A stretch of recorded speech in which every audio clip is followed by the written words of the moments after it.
Good morning, everybody. Today, I'll be taking a class on workplace sexual harassment. Workplace sexual harassment is an important health issue among women who go for work, and this needs to be addressed at the workplace level and in the general community level. I'm Dr. Nancy from the Division of Occupational Health Services, Department of Community Health.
We need to understand what are the welcome and unwelcome behaviors among men and women.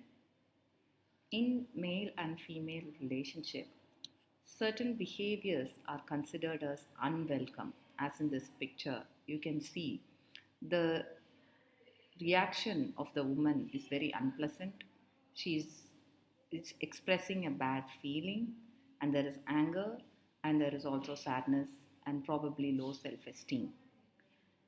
There is a powerless person here, and it is the woman. And because the man, by means of the power imposed by the society and the workplace designation, is exerting power on the woman, it is an unwanted behavior that is being seen here, and it is called as unwelcome behavior.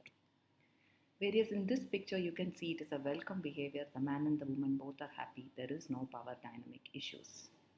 Workplace sexual harassment is a type of unwelcome behavior as shown first. At workplace, women face various issues like men texting them inappropriate messages at untimely hours, and men commenting about women's bodily appearance, men touching them inappropriately, sending emails and cyber messages with sexual content, and also talking to women with sexually colored remarks. As per the Government of India, sexual harassment is defined as a direct or by implication method of physical contact by a man towards women and unwelcome, and advances and demands and requests for sexual favors, remarks which are sexually colored, and showing pornography or any kind of sexual material to the woman by cyber method. And sometimes there are circumstances which can imply sexual harassment, like a preferential treatment towards a woman, a negative treatment towards a woman, ill-treating her, and threatening her employment status, interfering with her work, and humiliating her with the context of sexually harassing her. Please remember that sexual harassment is always associated with the sexual intention, and the experience is subjective. The amount of trauma experienced by the woman varies as compared to different experiences. It is ultimately the impact which matters and not the intention of the man who is perpetrating the harassment on women. Always sexual harassment occurs in the matrix of power. When a woman is powerful, as shown in the picture, in terms of money, in terms of position, in terms of a designation at work, if she is powerful, then the chances of her getting harassed is very less. Whereas, as shown in the picture, a laborer category woman in the factory floor has a very high chance of undergoing sexual harassment.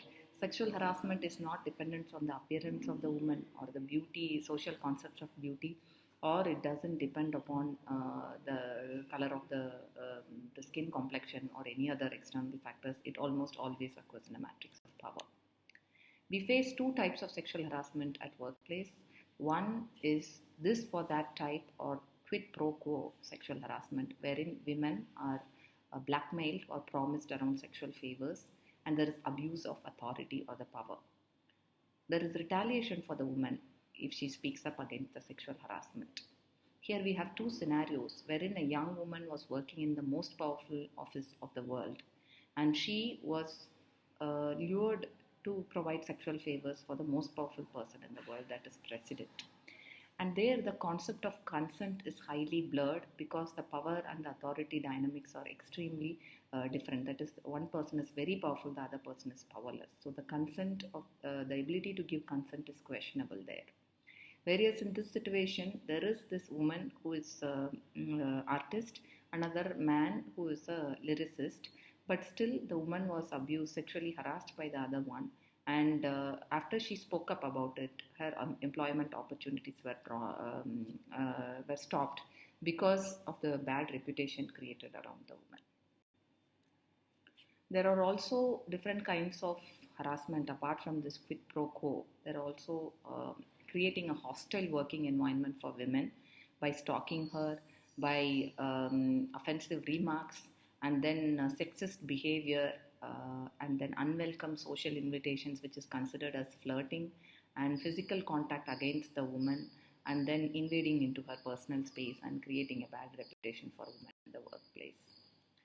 The effects of sexual harassment on women are many, mainly health related. Physical and mental health is affected by the woman. At workplace also she is robbed of the ability to work and the loss of pay and loss of promotional opportunities, and the reputation is affected by the woman. There are certain situations which could indicate sexual harassment, such as rumor mongering and insulting and too much monitoring. Coming to the prevention of sexual harassment, the Government of India has enacted the Sexual Harassment Act 2013, in which every workplace, at least 10 employees, should have an internal committee with a woman as a presiding officer and 2 employees and 1 member from NGO. And all complaints which are submitted to this IC committee should be within 3 months of the incident, and written complaint should be given to the IC committee by the woman. The IC committee, even before starting the inquiry, can talk to the woman and to the respondent man and enable conciliation and settlement. And it has to record, the committee has to record the settlement and forward to the employer. If the settlement could not be arrived at, the next process is inquiry, in which the both man and the woman should be given opportunity to be heard. An IC can request the man to pay an amount, and IC has the same power as the civil court, and within 90 days the inquiry can be completed. With the employer's support, the IC can enable the transfer of woman or man to another workplace, granting leave for women in addition to her entitled leaves, and any other relief to the woman can be planned based on the amount of grief experienced by the woman. Thank you.